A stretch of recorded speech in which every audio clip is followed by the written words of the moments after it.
Lo que sobre todo es trascendente y lo he titulado Un mensaje sin igual. Diga conmigo, un mensaje sin igual. Una vez más, un mensaje sin igual.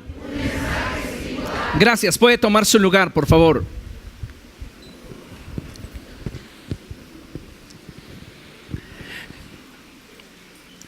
Creo firmemente en las palabras expresadas por el predicador en el libro de Eclesiastés, cuando él declara en el capítulo 7, verso 1, vale más el día en que se muere que el día en que se nace. Y esta es una gran verdad, porque cuando inicia una vida, sin duda, todo es gozo y alegría. Pero el término de la misma es cuando en realidad se puede evaluar el significado que ésta tuvo, no solo para nosotros, sino para aquellos que nos rodean. Dígale a la persona que tiene a su lado, Dios te ha colocado en esta generación con un propósito. Dios nos ha colocado en esta generación con un propósito.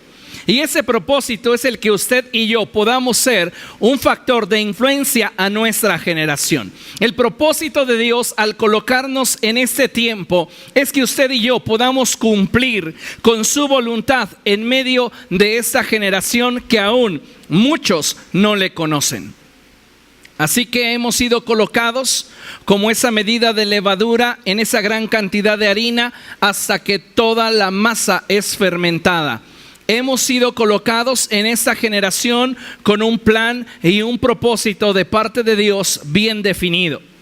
Algo que debemos de tener siempre presente es que en esta vida, en esta creación, no ha existido nadie con una vida más grandiosa y más extraordinaria que Jesucristo. Jesucristo tuvo una vida extraordinaria desde su nacimiento virginal, abriendo camino a la vida en el vientre de una mujer virgen que simboliza sin contaminación. Él nos viene a ser tipo de la vida del Espíritu que por medio de la fe podemos disfrutar al creer en Jesucristo. Él nos ha abierto camino a una vida abundante. Nos ha abierto camino a una vida en la cual todo aquello que procede de Dios está a nuestro alcance. Jesucristo es la fiel imagen del Dios verdadero.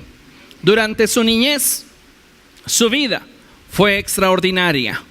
Él despertaba el asombro de todos cuantos lo veían y escuchaban hablar.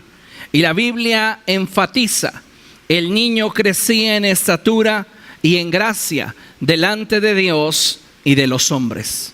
Desde su juventud, Jesús permaneció en el anonimato. Lo único que la Biblia nos narra es que él vivió sujeto a sus padres, lo cual es señal de grandeza y no de escasez, puesto que vivía para cumplir con un propósito definido por parte del Padre, el llegar a ser autor de nuestra salvación. Ya Jesucristo en su juventud tenía claro lo que el Padre deseaba para su vida, pero el tiempo de su manifestación aún no llegaba. Qué importante es que nosotros, de la misma manera en la cual Jesucristo nos enseñó, abracemos el propósito de Dios y permanezcamos firmes en Él hasta el tiempo de nuestra manifestación.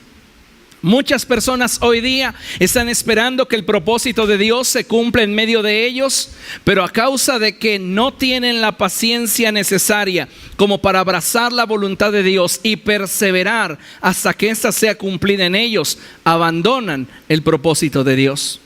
Y se cumple la palabra escrita que dice que aquel que pone sus manos en el arado y se aparta no es apto para el reino de los cielos.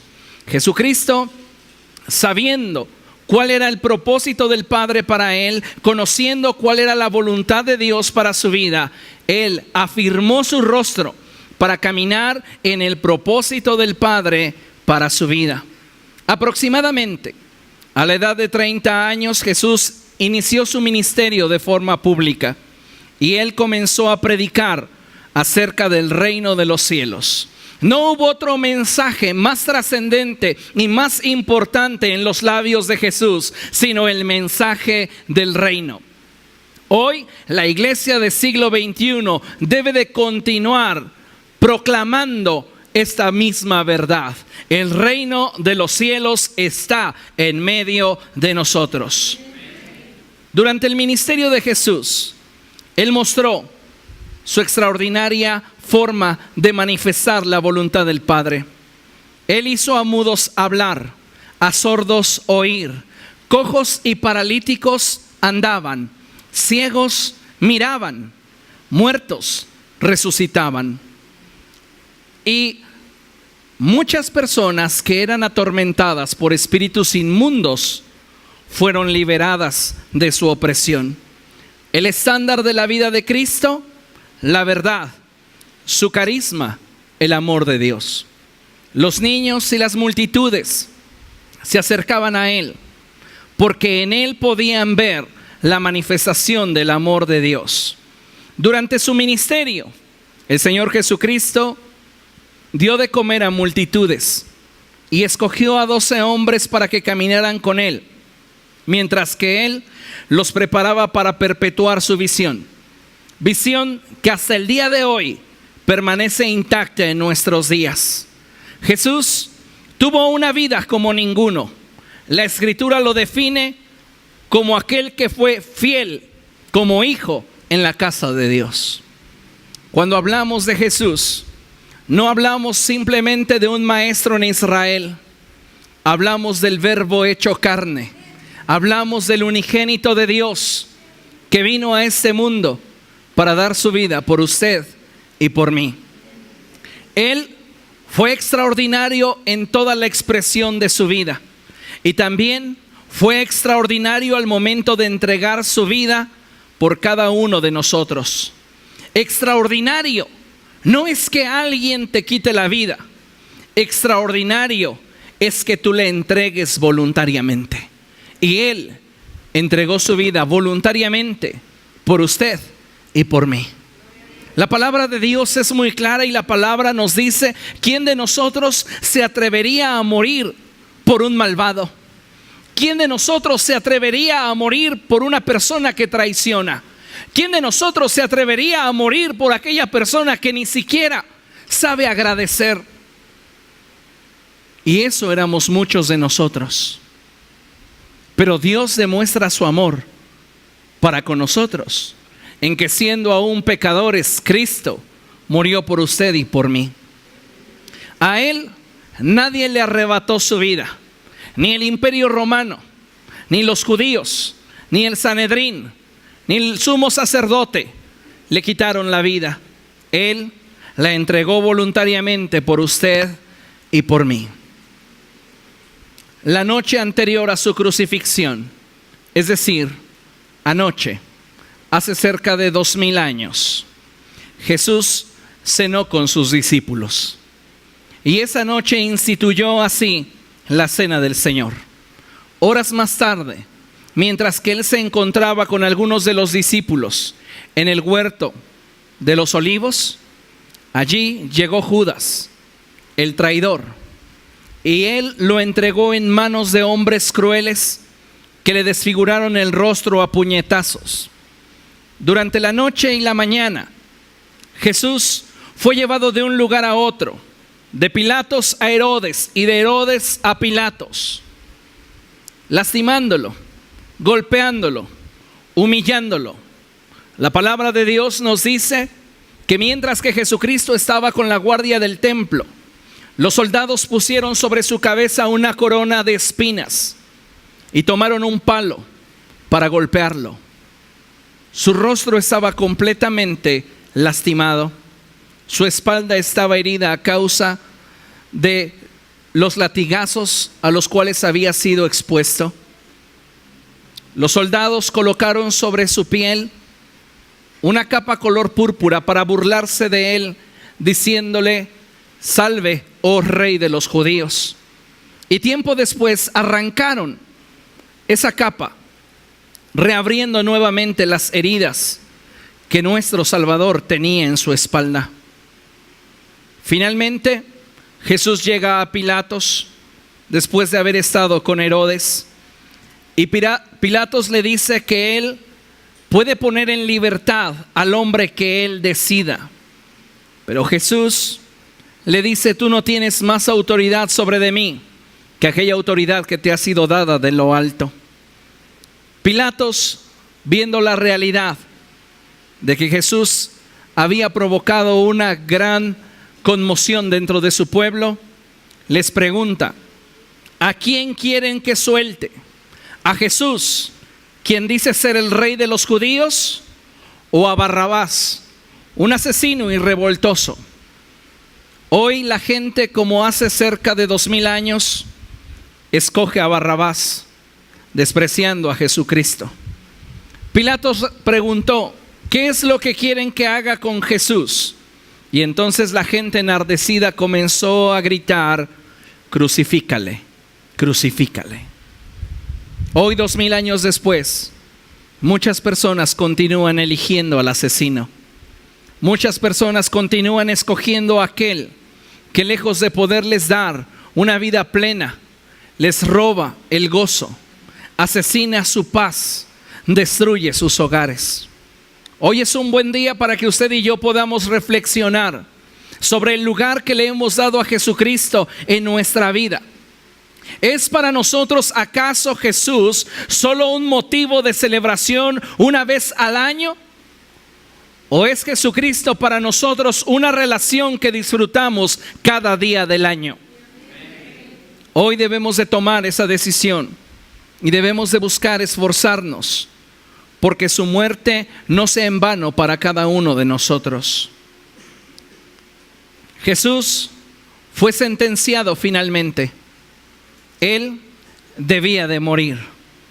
Jesús fue caminando, cargando su propia cruz, en dirección al Gólgota, que es también conocido como el lugar de la calavera, o el lugar donde la muerte gobierna. Fíjese qué interesante declaración nos dan los evangelios, porque era necesario que el Hijo de Dios fuera levantado en el lugar donde hasta ese momento la muerte había imperado, para que así como fue levantada la serpiente en el desierto, el Hijo del Hombre fuera levantado y usted y yo pudiéramos tener acceso a la salvación.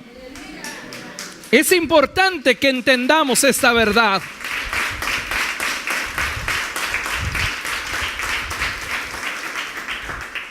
Cristo establecía la vida donde imperaba la muerte, porque por cuanto todos pecamos, estamos destituidos de la gloria de Dios.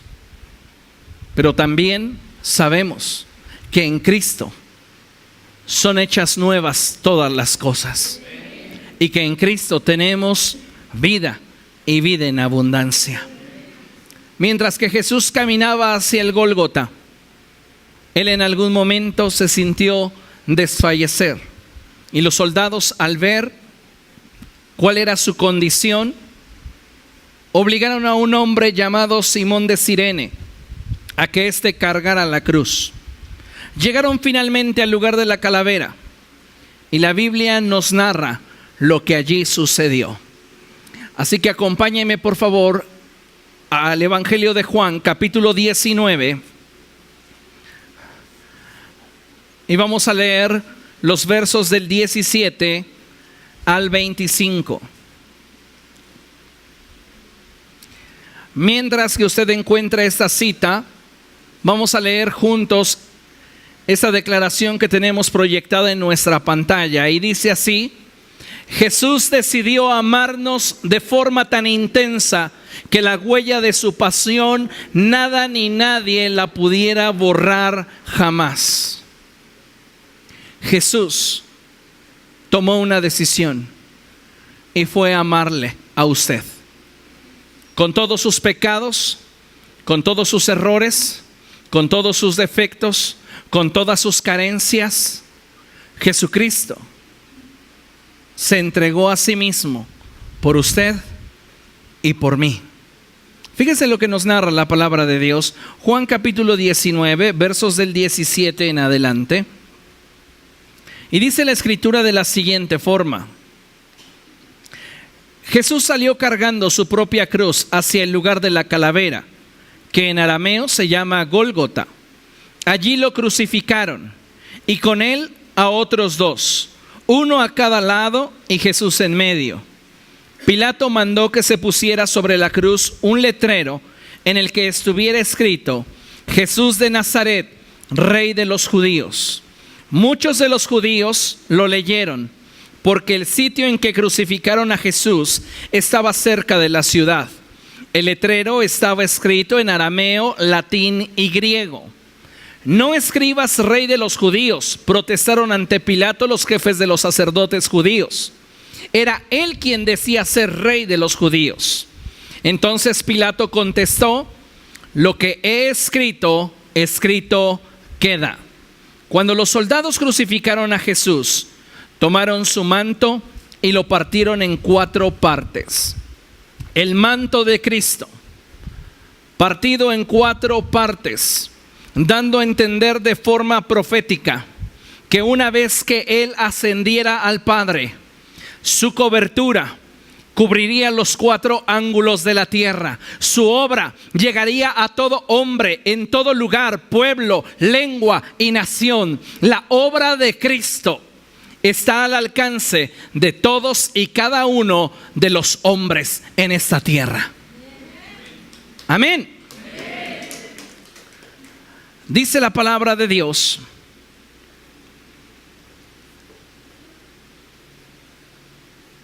tomaron también la túnica, la cual no tenía costura, sino que era de una sola pieza, tejida de arriba a abajo. Y ellos se dijeron unos a otros: no la dividamos, echemos suertes para ver a quién le toca. Jesús tenía una túnica de una sola pieza, y la palabra de Dios nos expresa que los soldados tomaron una decisión, y fue la de no romperla, sino echar suerte sobre de ella para cumplir lo dicho por el profeta David. Y dice la palabra de Dios: y así lo hicieron los soldados. Esto sucedió para que se cumpliera la escritura que dice: se repartieron entre ellos mi manto, y sobre mi ropa echaron suertes. Junto a la cruz de Jesús estaban su madre, la hermana de su madre, María, la esposa de Cleofas, y María Magdalena.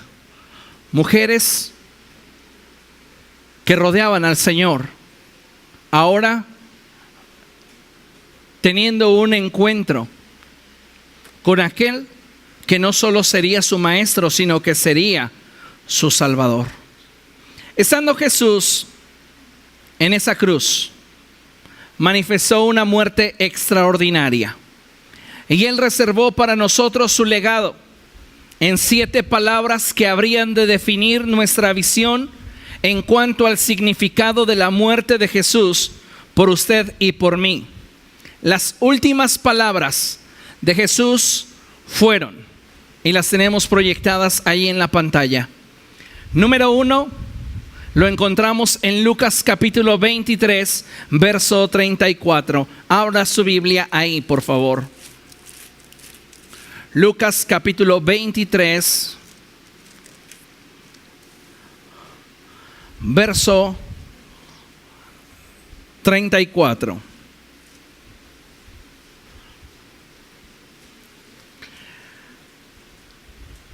Y dice la palabra de Dios así. ¿Ya lo tiene? Entonces Jesús dijo: Padre, perdónalos, porque no saben lo que hacen. En esa primera expresión que Jesucristo tiene en la cruz del Calvario, Él está intercediendo por todos nosotros, intercediendo por hombres y mujeres, por niños, jóvenes y ancianos, debido a que todos hemos hecho lo malo, y esto nos aparta de Dios. Ahora Jesús está siendo levantado para ser, para todos aquellos que en Él pongan su fe, un intercesor, un salvador, un mediador entre Dios y nosotros. Él está en esa cruz sin haber cometido pecado alguno, expuesto completamente a la vergüenza, sentenciado a morir por usted y por mí, para que en Él nuestras culpas sean borradas, para que en Él nuestros errores sean perdonados, para que en Él nuestra vida pueda tener un nuevo sentido y un mayor significado. La palabra de Dios nos dice que la sangre de Jesucristo clama más fuerte que la sangre de Abel. Abel fue la manifestación del pecado en la raza humana cuando éste es asesinado por su hermano Caín. Y podemos ver ahora a Cristo siendo inocente, clavado en una cruz, intercediendo por usted y por mí. Y la Escritura diciendo que su sangre clama con más fuerza que la sangre de Abel. Porque la sangre de Abel clama justicia, pero la sangre de Jesús clama misericordia. Y Él continúa día a día intercediendo por usted y por mí, declarando que necesitamos la misericordia de Dios en nuestro diario vivir. Usted necesita entender esta verdad y valorar la obra de Jesucristo en nuestro diario vivir. Amén. Veamos cuál fue la segunda palabra. Lucas capítulo 23, verso 43, solo unos versos adelante. Dice la palabra de Dios de la siguiente forma: entonces Jesús le contestó: te aseguro que hoy estarás conmigo en el paraíso. Te aseguro. Solo Jesús puede asegurarnos un destino mejor. Solo Jesús puede asegurarnos un final que glorifique al Padre. Este es uno de los últimos milagros narrados en la Escritura realizados por Jesús. Muchos estaban esperando que Jesús se bajara de esa cruz, que Jesús bajara a los ladrones que a su derecha y a su izquierda estaban colgados. Pero ese no es el milagro que Jesús realizaría. El milagro que Jesús realiza es el de revelarse a ese ladrón sin esperanza y mostrarle que en él hay esperanza. No hay un milagro más grande que podamos tener en nuestra vida que el recibir la revelación de quién es realmente Jesucristo. No hay un milagro comparable, porque la revelación de quién es Jesús nos provee de vida eterna. La sola revelación de quién es Cristo nos libra del castigo eterno que usted y yo merecemos. Ese hombre estaba en esa cruz sin esperanza, pero Cristo le dio esperanza. Posiblemente ese hombre podría haber necesitado durante su vida muchas cosas, pero en el momento en el cual todo para él acababa, de Cristo recibió un regalo: la vida eterna. Y Jesús no solamente le hace una promesa al aire, tal vez es posible, Jesús se lo garantiza. Y eso es algo que debemos de tener todos presente. Si Jesús te ha hablado algo, Él no fallará, porque Él cumple todas y cada una de sus promesas. En los evangelios de Mateo y Marcos, cuando leemos este pasaje de Jesús estando en la cruz junto a los dos ladrones, ambos autores narran lo mismo, que los dos ladrones insultaban a Jesús. Mientras que los sacerdotes le decían: este que salvó a otros no puede salvarse a sí mismo. Los ladrones le decían: si eres realmente el Hijo de Dios, baja de esa cruz y sálvanos a nosotros también. Y la Escritura enfatiza que ellos pronunciaban insultos contra el Señor. Y vemos ahora en el Evangelio de Lucas a un hombre que está diciéndole: Señor, acuérdate de mí cuando vengas en tu reino. Acuérdate de mí, porque lo que ahora puedo ver no es en nada a lo que en algún momento pensé, porque hoy me ha sido revelada que la salvación procede de ti. Y qué maravilloso es eso. Qué increíble es cuando nosotros podemos estar expuestos a esa revelación que procede de Dios y en la cual usted y yo podemos tener eterna salvación. Dice la palabra de nuestro Dios que Jesús le dijo: te aseguro que hoy estarás conmigo en el paraíso. El ladrón no solamente le está garantizando salvación, sino que le está dando acceso a un nuevo nivel de bendición y dicha. Todos aquellos que habían muerto teniendo fe en Jesucristo antes de la muerte de Cristo eran llevados al seno de Abraham. Pero Cristo, sabiendo que estaba su tiempo muy cerca para entregar el Espíritu, le hizo esta promesa al ladrón diciéndole: te aseguro que hoy estarás conmigo en el paraíso, dando a entender el hecho de que Cristo al morir nos abriría un camino al Padre, y que entonces todos aquellos santos que estuvieran descansando, durmiendo en el seno de Abraham serían traspuestos al paraíso, a la presencia de Dios.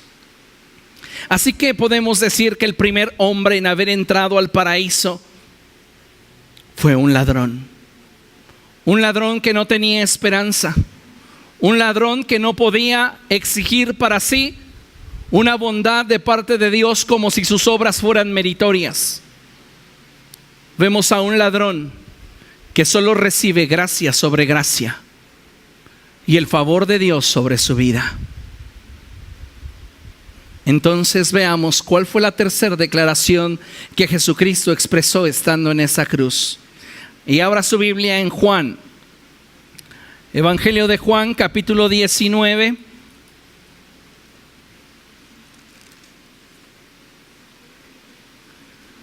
Versos del 26 al 27.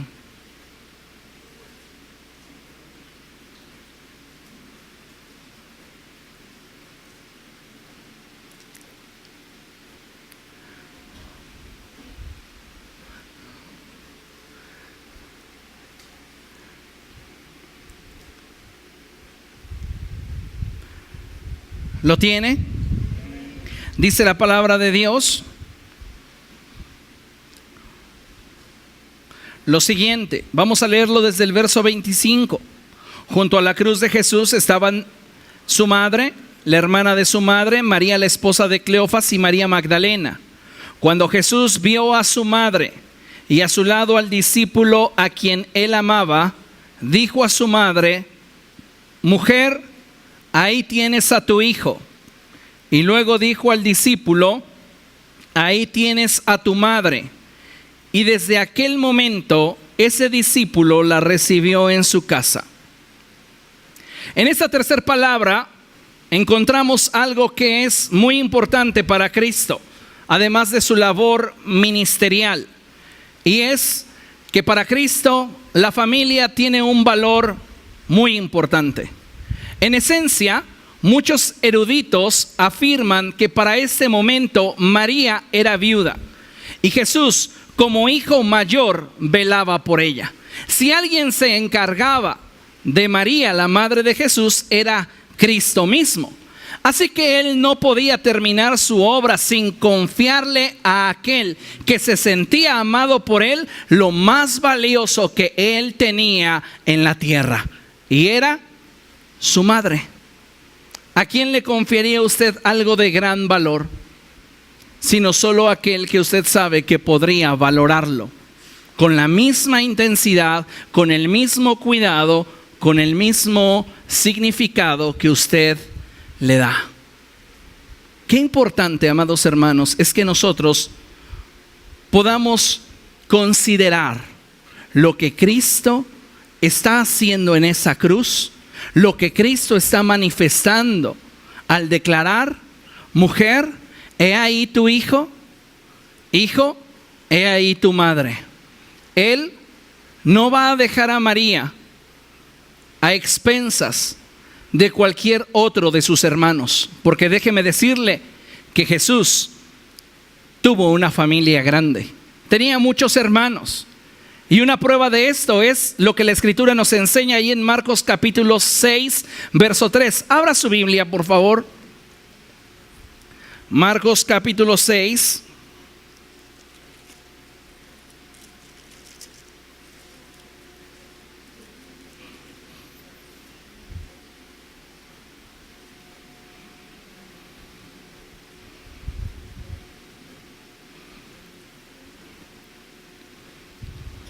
Verso 3, ¿lo tiene? Dice la palabra del Señor de la siguiente forma: ¿no es acaso el carpintero, el hijo de María y el hermano de Jacobo, de José, de Judas y de Simón? ¿No están sus hermanas aquí con nosotros? Para que el evangelista declarara: hermanas, ¿cuántas por lo menos debió tener? ¿Y cuántos hermanos se están mencionando por nombre? 4. Por lo menos la familia de Jesús era de 7. O sea que no se crea eso de que María siempre virgen. Es contrario a lo que la Biblia enseña. La Biblia claramente nos deja ver que Jesús tuvo una familia, para hoy siglo XXI, numerosa. Y es importante que así como Cristo valoró a su familia, nosotros aprendamos a valorar la nuestra. La palabra del Señor dice que el que no provee para los suyos es peor que un incrédulo. Así que, amados hermanos, es un buen momento para que nosotros recapacitemos sobre cuál ha sido nuestro desempeño al interior de nuestra familia y le demos el mismo valor que el Salvador le dio estando en esa cruz. Amén. Dice la palabra del Señor ahí en el Evangelio de Juan que a partir de ese momento Juan recibió a María en su casa. Eso es muy significativo, porque Juan no solamente abrazó el privilegio, sino abrazó la responsabilidad. Y como hijos de Dios, esto debe de ser algo que nos debe de caracterizar siempre. ¿Abrazamos solamente el privilegio o abrazamos también la responsabilidad? ¿Cuál fue la cuarta palabra que Jesús declaró estando en esa cruz? Abra su Biblia, por favor, en Mateo capítulo 27.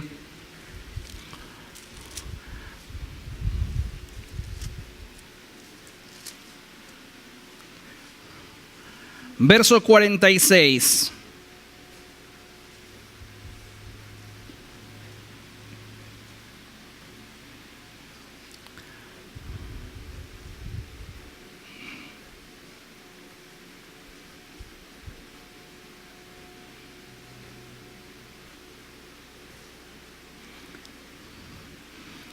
Mateo capítulo 27, verso 46, y vamos a leer a partir del verso 45. Dice la palabra de nuestro Dios así: desde el mediodía y hasta la media tarde, toda la tierra quedó en oscuridad. Como a las 3 de la tarde, Jesús gritó con fuerza: Elí, Elí, lama sabactani, que significa: Dios mío, ¿por qué me has desamparado? En este pasaje de la Escritura, Jesucristo quiere dejarnos ver de forma muy clara dos cosas principalmente. La primera es que Él se hizo pecado por nosotros y Él llevó sobre de sí nuestra maldición. Él se hizo pecado por usted y por mí. Él ama al pecador, pero aborrece su pecado. Ese momento fue crucial y muy intenso para nuestro Señor y Salvador, ya que la expresión Elí, Elí, lama sabactani, Dios mío, ¿por qué me has desamparado?, expresa desesperación debido a que el Padre por primera vez en la eternidad,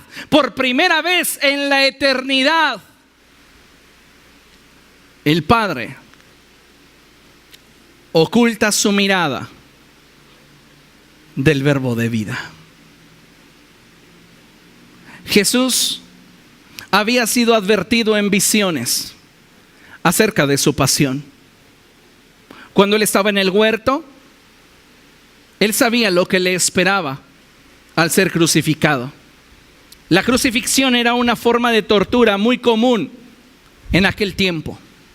Y Jesús sabía todo aquello a lo cual él se habría de exponer. Y él oró: Padre, si es preciso, pase de mí esta copa, pero no sea como yo quiero, sino como quieres tú. Y el Padre guardó silencio, dándole a entender que su voluntad era que fuera a la cruz. Con todo y eso, Jesús afirmó su rostro y estuvo dispuesto a hacerse pecado por usted y por mí, para que a través de la fe en Él nosotros pudiéramos tener vida eterna. Ahí estaba, sobre una cruz, cumpliéndose la palabra declarada por Juan el Bautista: he ahí el Cordero de Dios que quita el pecado del mundo. Jesús hecho pecado por usted y por mí, y el Padre apartando su rostro de Él por causa de nosotros. Él estaba preparado para la cruz. Estaba preparado para que sus discípulos lo abandonaran. Estaba preparado para ser insultado y golpeado.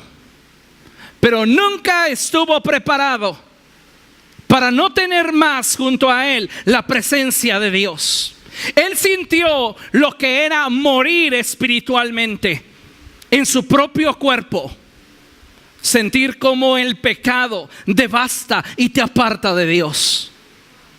En un instante, Él se encontró lejos de aquel junto con el cual planearon esa redención para los hombres. Completamente solo, completamente expuesto. Ahí estaba Jesús, expresando el cumplimiento de la palabra dada por Isaías. En Isaías capítulo 59, verso 2. Abra su Biblia ahí. Isaías capítulo 59, verso 2.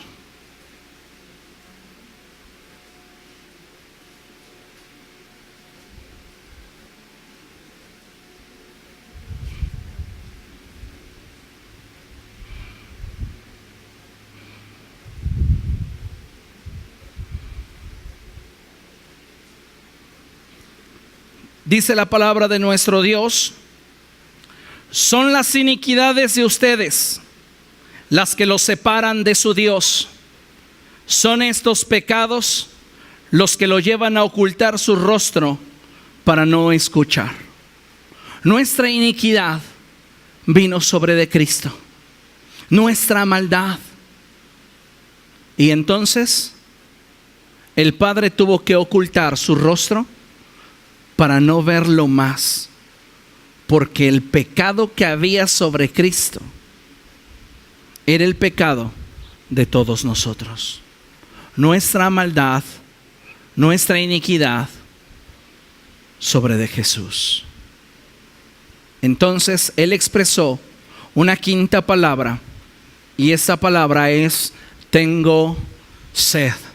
Y encontramos esta declaración en Juan capítulo 19,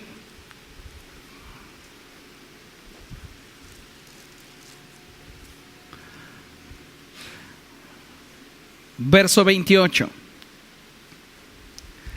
Y dice la palabra de Dios así: después de esto, como Jesús sabía que ya todo había terminado y para que se cumpliera la escritura, dijo: tengo sed para que se cumpliera la Escritura. Diga conmigo, para que se cumpliera la Escritura.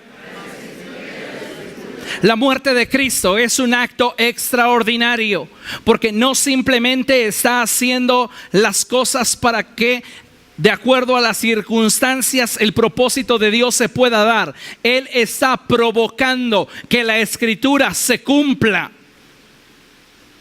Y eso es algo que nosotros debemos de abrazar y entender, porque la responsabilidad de que el reino de los cielos se establezca y avance en esta generación es nuestra. Así como Cristo expresa esa misma sed que en lo natural y en lo espiritual tenía, nosotros debemos de expresarla con la misma intensidad. Él tiene sed de que el mensaje de justicia llegue a todas las naciones.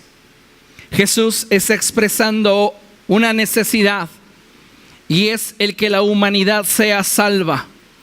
Él quiere que usted y yo vayamos y prediquemos el evangelio a toda criatura. No te conformes con el hecho de ser salvo. Extiende tu pasión, tu anhelo, porque el reino venga y se manifieste en medio de nosotros. Traigamos el reino a nuestro lugar de trabajo. Traigamos el reino a nuestra oficina, a nuestro taller. Traigamos el reino a nuestra familia. Tengamos sed de la realidad de que Cristo es verdad en medio de nosotros. Y no simplemente nos conformemos a una práctica religiosa de un evangelio que ni siquiera ha podido transformarnos. Tengamos sed de una experiencia viva y real con Dios.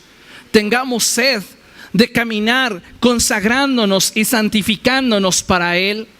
Tengamos sed de agradarlo. Tengamos sed de buscarlo. Tengamos sed de ser congruentes entre nuestros pensamientos y nuestros hechos. Tengamos sed de que Él sea conocido por todos aquellos que nos rodean. Acto seguido, Jesús declaró una sexta palabra. Y en Juan capítulo 19, verso 30, la Escritura nos la marca. Y dice la palabra de Dios de la siguiente forma: al probar Jesús el vinagre, dijo: todo se ha cumplido. Diga conmigo: todo se ha cumplido. Tal como la ley y los profetas decían que el Cristo había de padecer, tal y como el profeta Isaías declaró acerca de Jesús, fue hecho. Y todo lo que los profetas y la ley declaraban se había cumplido. Y ahora Jesús está declarando que su obra, de acuerdo al plan profético que Dios había trazado desde el huerto del Edén, declarándole a la serpiente que la simiente de la mujer le aplastaría en la cabeza, se estaba cumpliendo. Porque ciertamente la muerte en el Calvario fue un proceso doloroso para el Hijo del Hombre, pero visto desde la potencia divina, era solo como la mordedura de una serpiente en el talón. Por eso desde el Génesis Dios declaró: la simiente de la mujer te herirá en la cabeza, es decir, te hará una herida mortal. Pero lo que tú le harás al Hijo del Hombre será una herida superficial. Ahí está Cristo en esa cruz. Y al mismo tiempo que Él está llevando sobre de sí todos nuestros pecados, al mismo tiempo está cumpliendo todo lo dicho por la ley y los profetas. Y al mismo tiempo está siendo encontrado Satanás culpable de atentar contra la vida del Hijo de Dios. La Escritura nos enseña que si Satanás hubiera comprendido la profecía dada por Dios en Génesis, él jamás hubiera crucificado a Jesucristo, porque él estaba participando del cumplimiento de la palabra de Dios. Fíjese lo que dice el apóstol Pablo en su primera carta a los Corintios, capítulo 2, Primera a los Corintios, capítulo 2.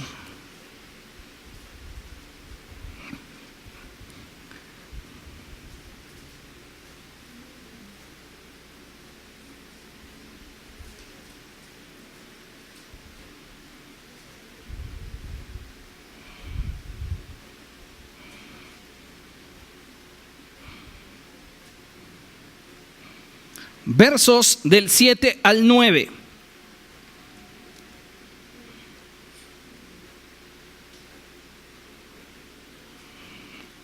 Y dice la Escritura, ¿lo tiene? Dice la palabra de Dios así: más bien, exponemos el misterio de la sabiduría de Dios, una sabiduría que ha estado escondida y que Dios había destinado para nuestra gloria desde la eternidad. Escuche. Ninguno de los gobernantes de este mundo la entendió, y esto incluye a las potestades espirituales. Nadie comprendía el por qué Cristo habría de ir a una cruz. En una de las parábolas, la parábola de los labradores malvados, Jesús nos está dando la revelación del plan de Dios declarado desde el Génesis, en la cual en esta parábola aquellos a quienes se les arrendó la viña dijeron: matemos al heredero y quedémonos con todo. Ahí estaba explícito todo lo que los poderes de ese tiempo estaban tramando: matar al Hijo del Hombre para poder reclamar el gobierno de la humanidad para sí, no sabiendo que era necesario que el Hijo del Hombre muriera para que al derramar su sangre en esa cruz, usted y yo fuéramos perdonados. Aleluya. Gloria al Señor.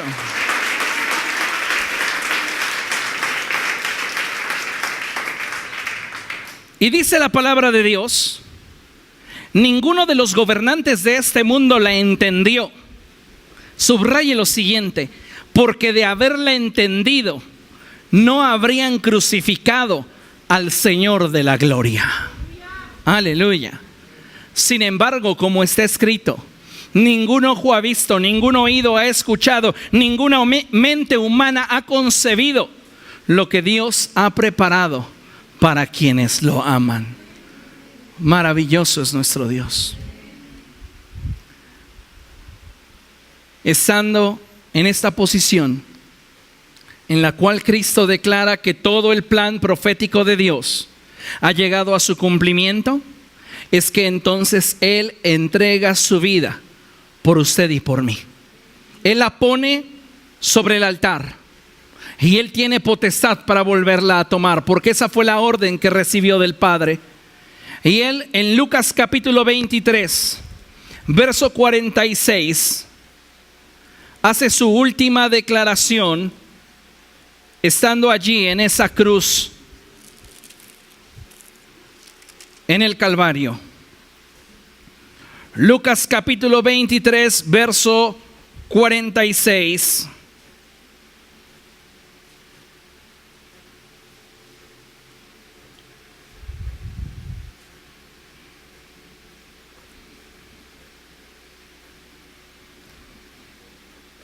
¿Lo tiene? Dice desde el verso 44: desde el mediodía y hasta la media tarde, toda la tierra quedó sumida en la oscuridad, pues el sol se ocultó y la cortina del santuario del templo se rasgó en dos. Entonces Jesús exclamó con fuerza: Padre, en tus manos encomiendo mi espíritu. Y al decir esto, expiró.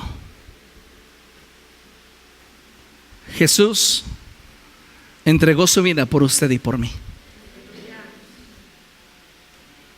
Y la Escritura nos revela en la carta a los Hebreos que Él entró a la presencia de Dios, al tabernáculo de Dios. Ese tabernáculo que no fue hecho por mano de hombre, sino que está en la presencia misma de Dios. Él entró a ese tabernáculo no con la sangre de toros o de machos cabríos, sino que entra ejerciendo su sacerdocio y ofreciendo su propia sangre por expiación de usted y mía. Amén.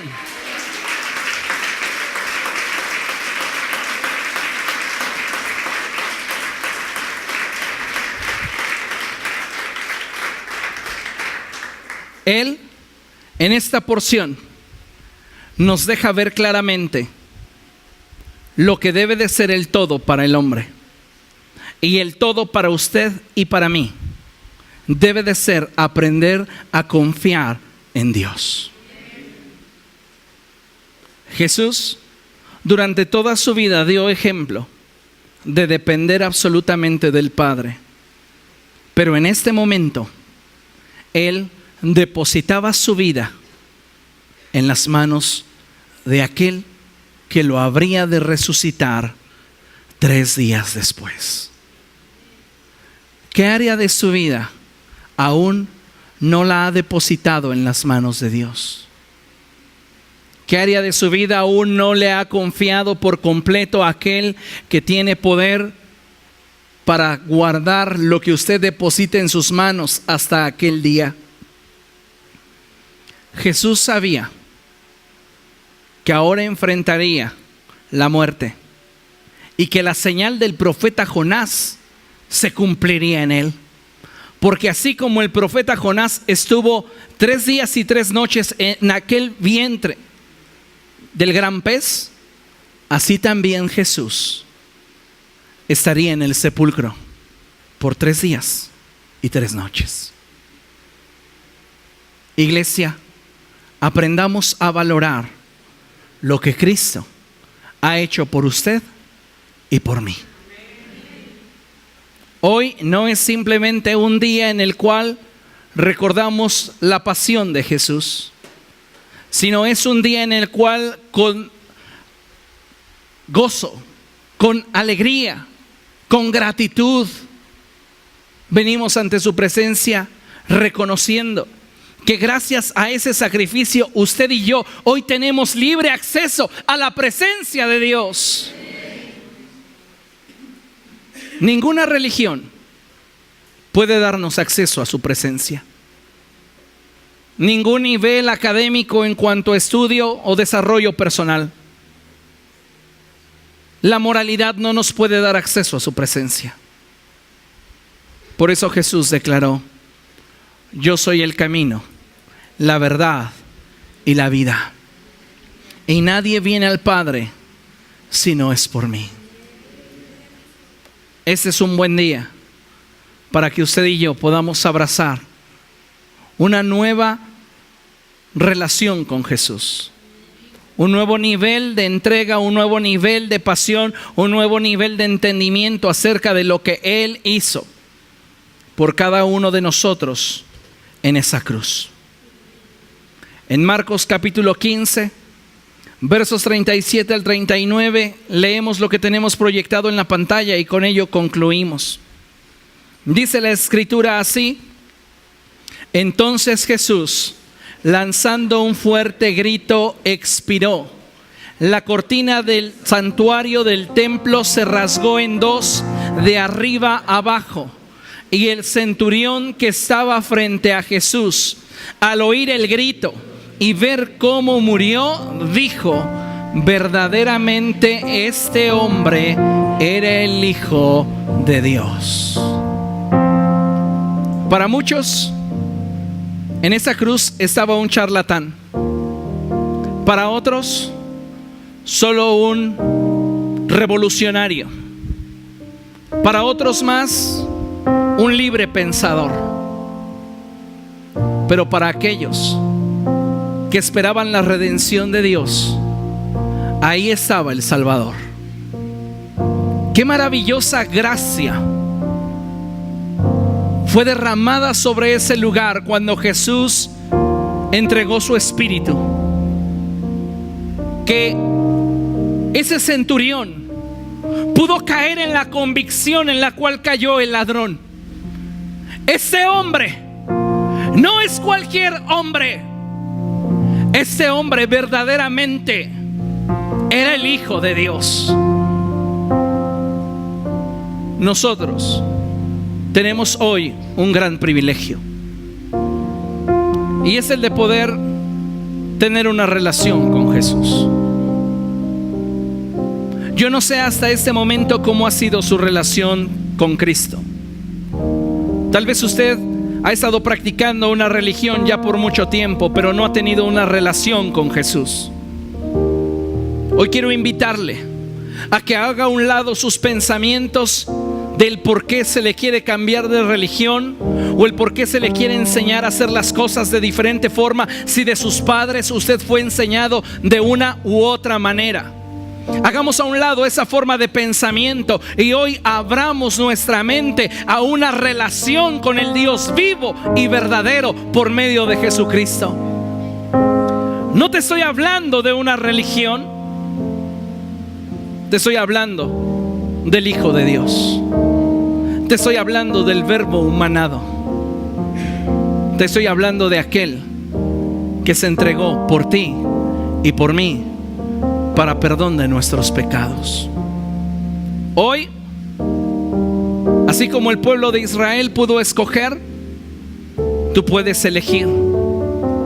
Si optas por Cristo o optas por aquella figura de Barrabás en este tiempo.